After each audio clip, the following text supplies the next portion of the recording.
Welcome to my Marten Musings, the podcast that brings you the people behind the Pine Martens. In our next episode, Josie, the Pine Marten Project Officer, is joined by Suzanne Kynaston. Suzanne works at Wildwood Trust, a British wildlife park in North Kent. Wildwood is one of the few places in the UK that is home to some captive Pine Martens, giving us new insights into their behaviour and diet. Over a 20-year period, Suzanne has undertaken a number of wildlife roles throughout her career at Wildwood Trust, from volunteering with the Education Department to her current role as Conservation Officer. Suzanne has also taken on the National Stud Book for the hazel dormouse and now coordinates with all of the captive holders by providing breeding recommendations. So without further ado, here is Suzanne and her Marten Musings. Hi Suze and welcome. Thanks so much for agreeing to talk to us today. So I was trying to think about the last time we met and I think it was over a year ago when we were both at Chester Zoo at the Piazza conference. Oh wow, yeah. What was Wildwood talking about again? So it was my colleague Vicky Brakell, conservation officer, and she was doing a talk on our Wildwood's Wildebleen Project, which is all about introducing some bison into a fenced area in a woodland next to Wildwood. And then at lunch we took a bit of a jolly, didn't we? Because we all thought it was a bit of a shame. We'd come all the way to Chester Zoo and didn't actually have a chance to see any of the animals. So we hot-footed it over to the butterfly house, I think. Yes, it was a bit of a rainy, wet day, wasn't it? And I think the butterfly house was a little bit warmer in there, wasn't it? Yeah, I know it feels like an age away now. It really does, doesn't it? It feels like a completely different world just 1 year ago. But Chester Zoo is brilliant. It used to actually have Pine Martens from what I understand. They don't have them anymore. So many zoos don't keep Pine Martens. They're not a great exhibit. But it got me thinking sort of, when people don't get to see Pine Martens day to day, it's really difficult to describe what they are. So I was hoping you could give us your best description of what a Pine Marten is, to someone who has never seen a Pine Marten and who doesn't have a frame of reference for what a marten or what even a mustelid is. Okay, well, in my opinion, probably the most beautiful animal that they'll ever see. Yes, definitely. Only slightly biased. They've been described as a small cat. They're kind of the size maybe of a small cat with beautiful, beautiful sort of reddish fur and a long bushy tail.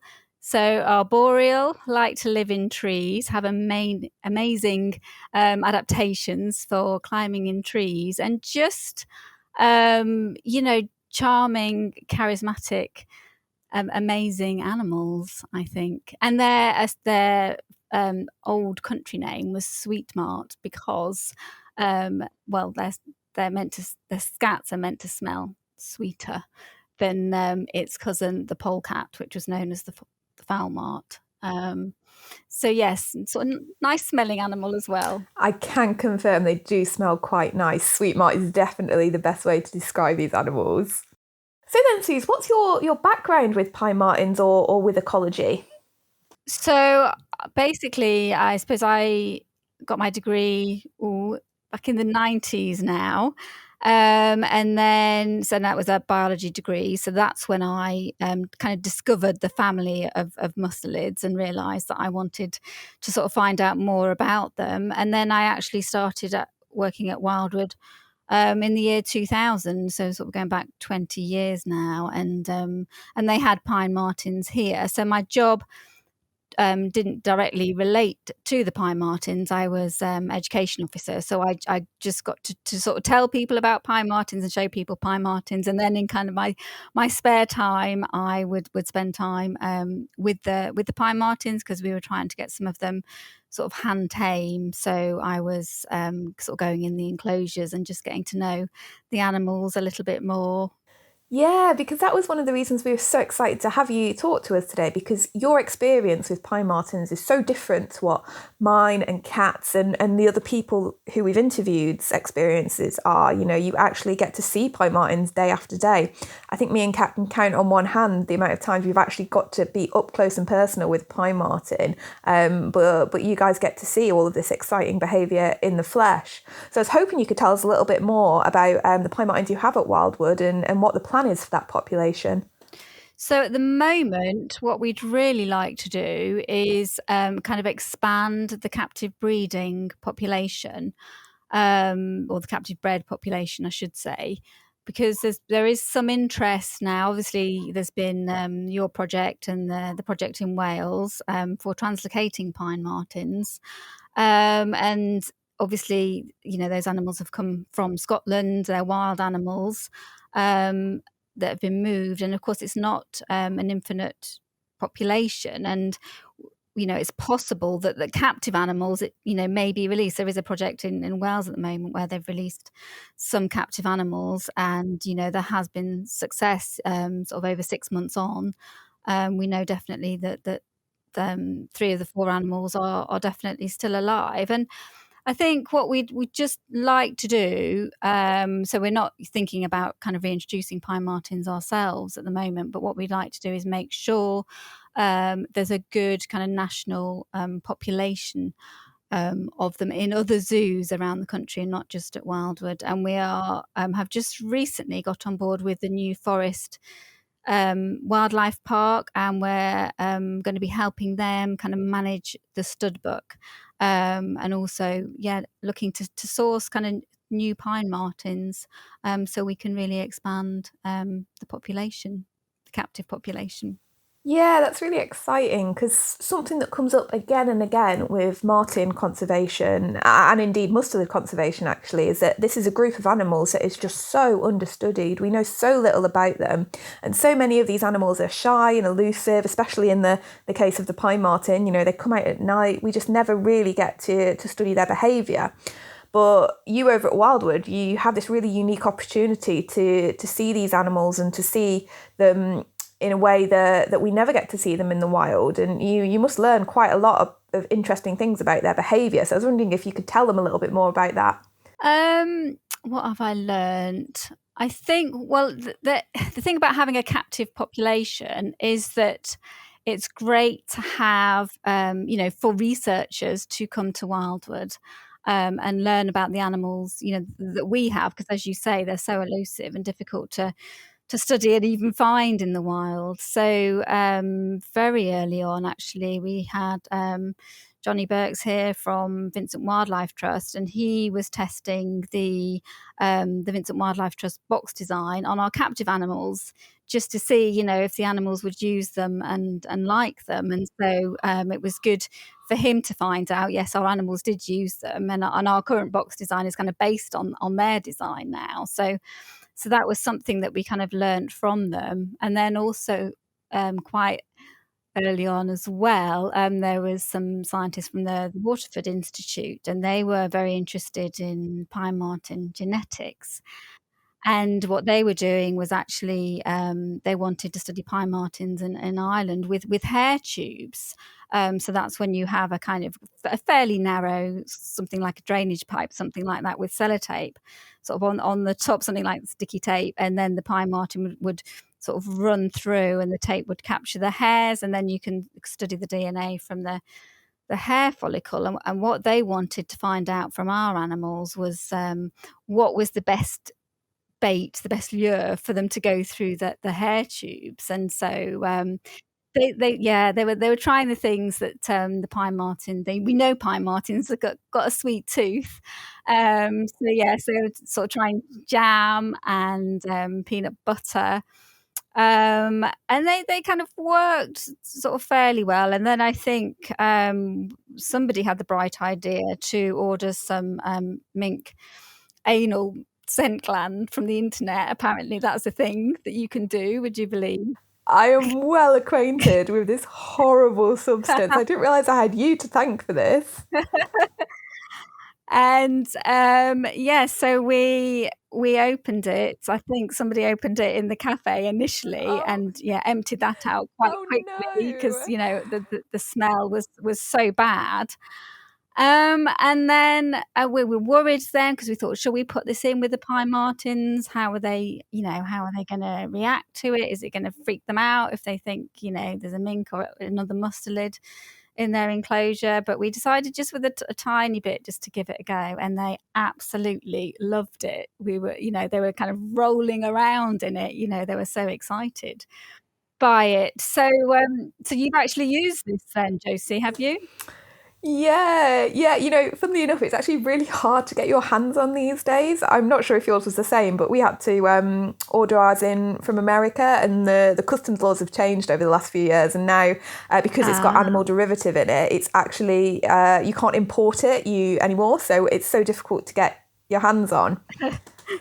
But a few years ago, when I was working in Wales, we used it a lot. It was basically our secret weapon for getting these animals on camera. Yeah, it's wonderful, or horrible, really. It's really gross, horrible.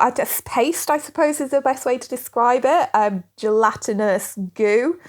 And the way we use it is we put it, a little blob on a tree, sort of quite high up, and you put a camera trap near it, and it works wonders. It brings animals in from a wider area, and it never fails. It's like this just wondrous secret weapon that we have. We also use it as a bit of a initiation for our volunteers, because when it's in the jar, it smells unpleasant, but it doesn't smell horrific, and we talk up how awful it was. And one of the volunteers, without fail, if they're new, will always say, "Oh, it doesn't smell that bad. I don't mind doing it. I'll put the blobs on the trees. No worries.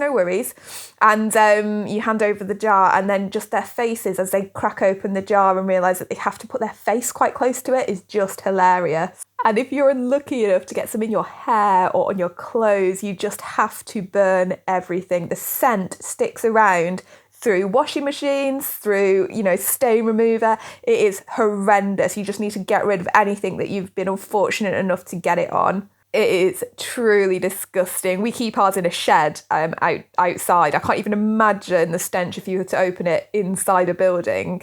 No, it wasn't a good idea, but of course we didn't know. We didn't know then what we'd let ourselves in for. It was just very experimental. Yeah, so it's good to know that it's being used now out in the field, though. I'm quite excited about that. Yeah, and what you were talking about with how they tested den boxes over with you guys as well, that sort of information has really helped us out in the field, because that's sort of par for the course with Pine Martens now. If you think you have martens in the area, you put up some den boxes, and that sort of information is really important for monitoring this quite elusive animal. And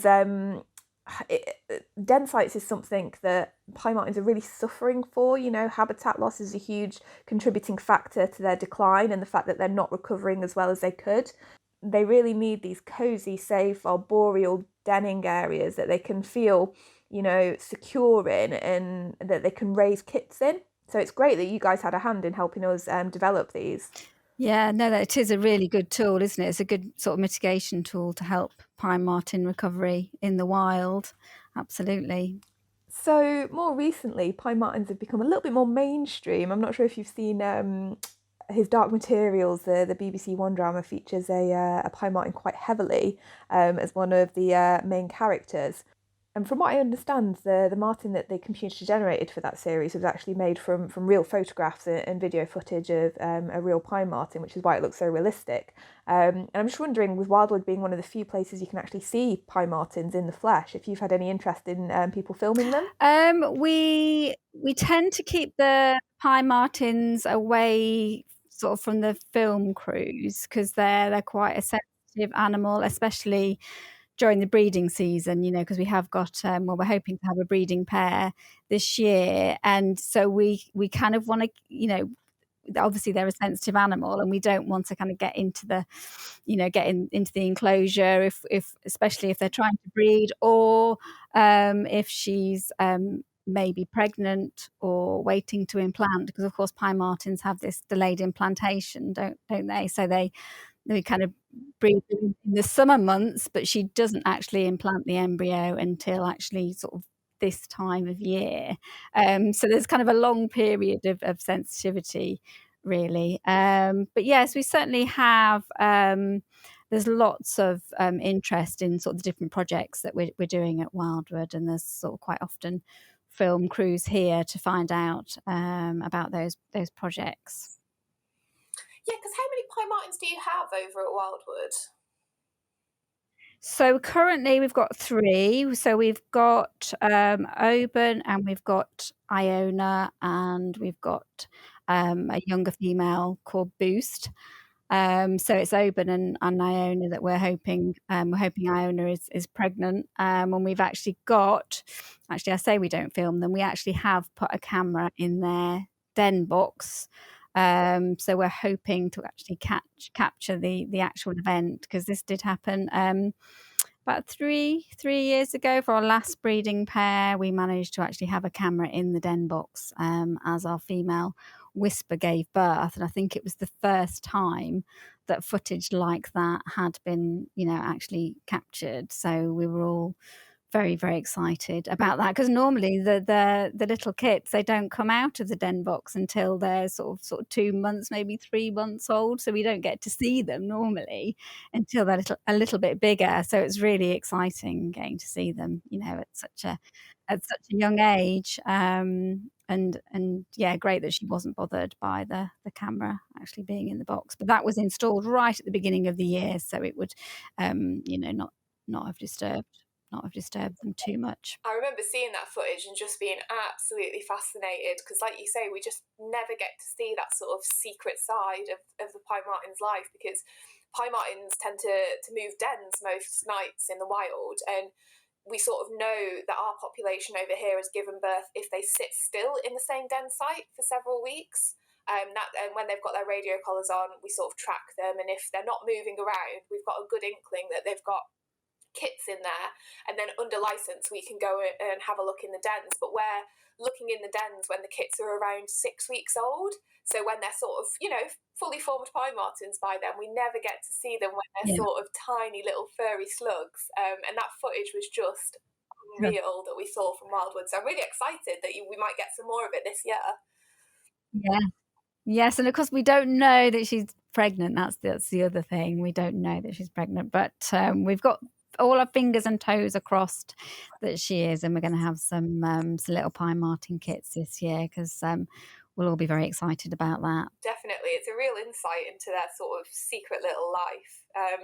So you have a lot of visitors in normal years that come to Wildwood, COVID notwithstanding, and I imagine a lot of the visitors at your place often don't get to see wildlife out in the wild. In the UK we have not very much exciting wildlife, and even abroad, you don't get to see animals up close and personal. But at Wildwood, you actually do get to get fairly close and see these animals in a way that you don't get to see them in the wild. How do the visitors react to that? Do they really enjoy it? Are they a bit scared? Do they have favourite animals? Yes, I think, and I think it's great because Wildwood is a British wildlife centre, so it's kind of raising awareness of our own wildlife. And of course, a lot of our wildlife is very shy and elusive and nocturnal, so they're not animals that people get to see every day or even ever in a lifetime. And of course, some of our animals are used to live in Britain kind of hundreds of years ago. So animals like the wolves and the bears and the lynx, they're really exciting animals for people to see. So probably the bears are going to be the big draw.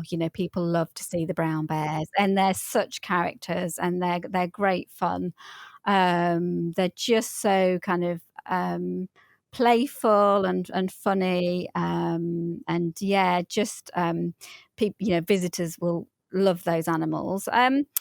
But I suppose the other thing is there's we've got animals here that people haven't heard of, and are part of Britain's native wildlife. So, well, the Pine Marten is one of those, really, because it is an animal that people don't know much about at all. And of course, we don't have any wild in Kent.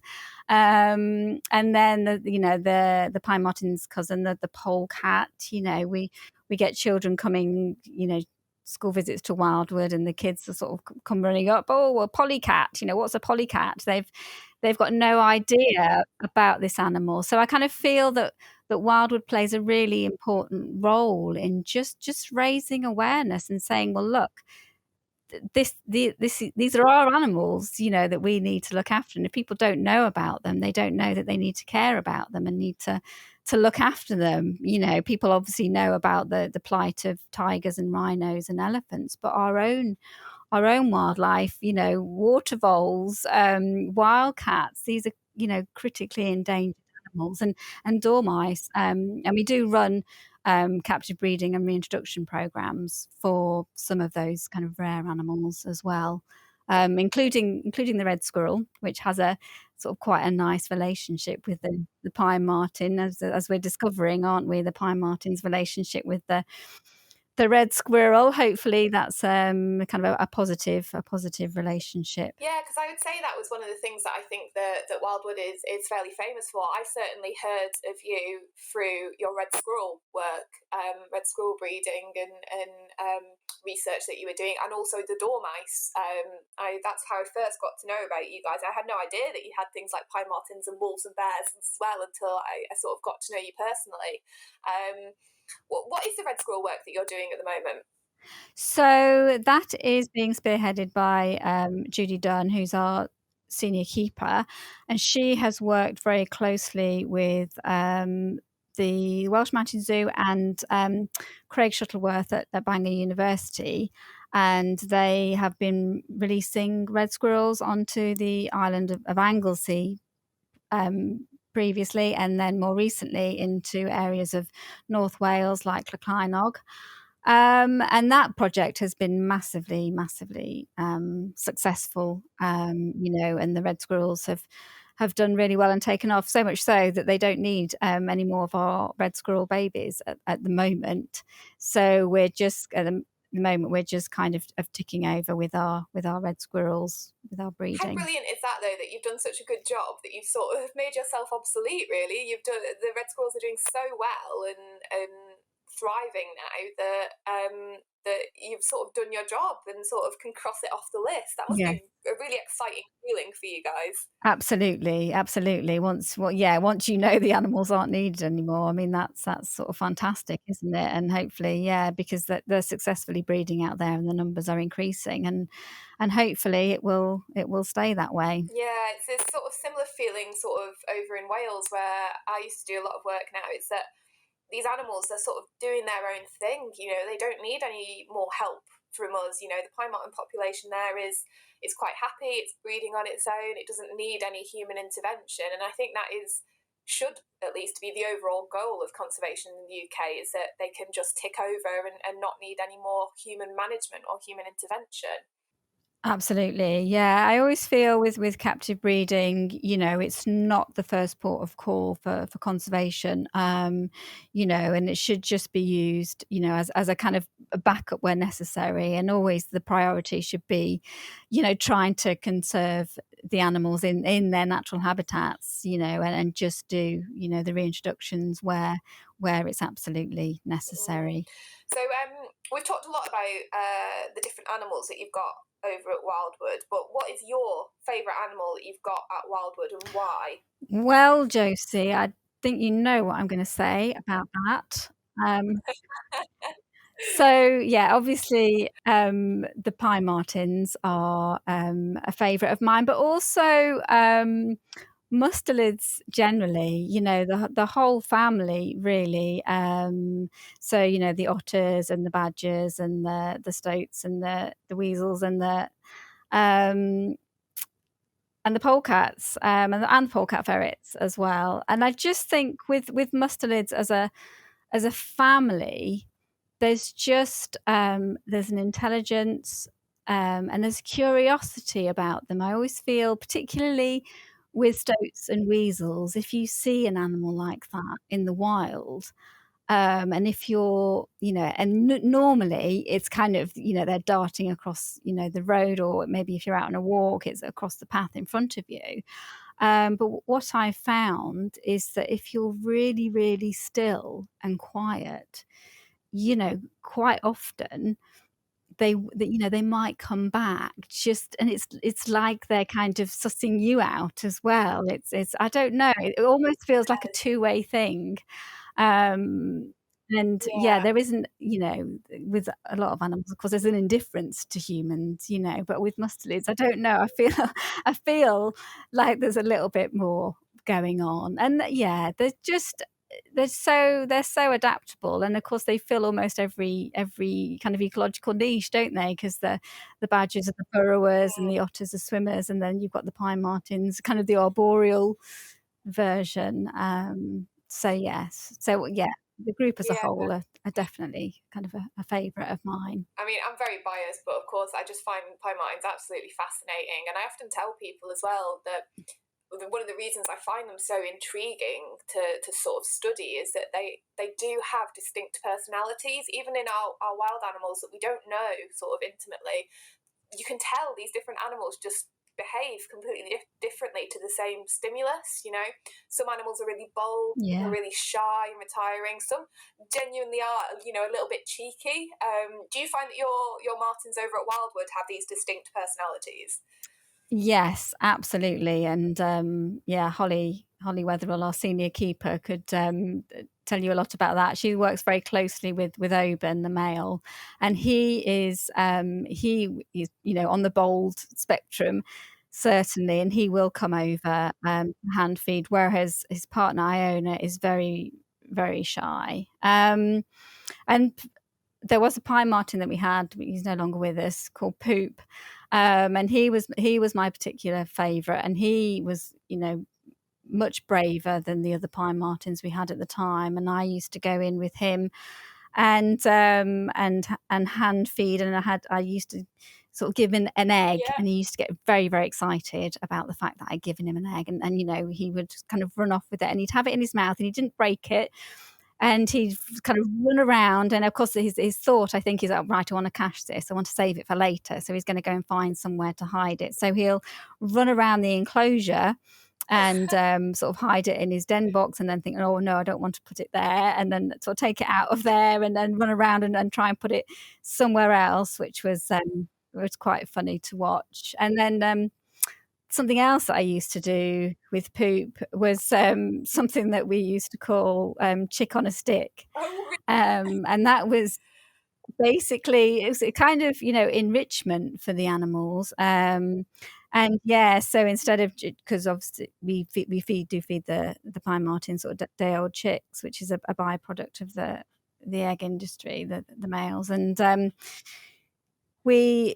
I would, instead of just putting it in the enclosure, I'd kind of put it on the end of a stick and go in and run around the enclosure, and then he would kind of chase, and then obviously you would give him the chick at the end. And then, as an extra bit of enrichment, a colleague of mine, Steve Kirk, had actually hand raised some grey squirrels, and he'd given them a little cuddly squirrel toy. And once they'd grown up, he gave me the squirrel toy, and I took it into the Pine Marten enclosure and put it on the end of a stick. And the Poop got so excited about that. And when he finally got it, that little toy was definitely dead. He absolutely ripped it to shreds. There is, I would agree, there is absolutely personality, there with the individual animals. And our female Boost, she gets a bit cross when we go in there, and she's a little bit kind of huffy, and you have to be more gentle with your movements and be more sensitive with her. And I think they've done personality, there has been personality studies done on Pine Martens, haven't there? So I would definitely agree, they're not all the same. I wonder if it's because I do consider them quite an intelligent species, and I wonder if personality is tied in with that, because I always think that they always look like they're thinking and considering. They're not just sort of reacting. I tend to find with rodents, everything is a reaction. It's a fear response, and it's all about running away or freezing. Whereas Pine Martens, they just seem to have this sort of higher intelligence, and sort of will consider what's happening, and sort of are able to think about the next step. And often don't react immediately, which I find really intriguing. I think as a carnivore, there's always going to be a kind of certain kind of intelligence there anyway. But the Pine Marten is an opportunist, isn't it? And I think an animal that is adaptable, there's going to be an intelligence there, isn't there? So that they have to adapt. They have to adapt through the seasons, and they have to adapt through into the different habitats where they are. So. I think, there's definitely an extra special super intelligent thing about a pine marten. I agree. So thinking about sort of pine marten populations as a whole, where do you see pine marten conservation going sort of in the next 5-10 years? Because of course at the moment we had the reintroduction in Wales, there's the reintroduction that's currently happening in the Forest of Dean.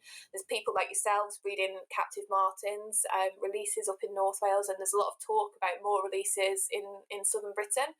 What do you think is realistic that's going to happen with pine marten conservation in the next few years?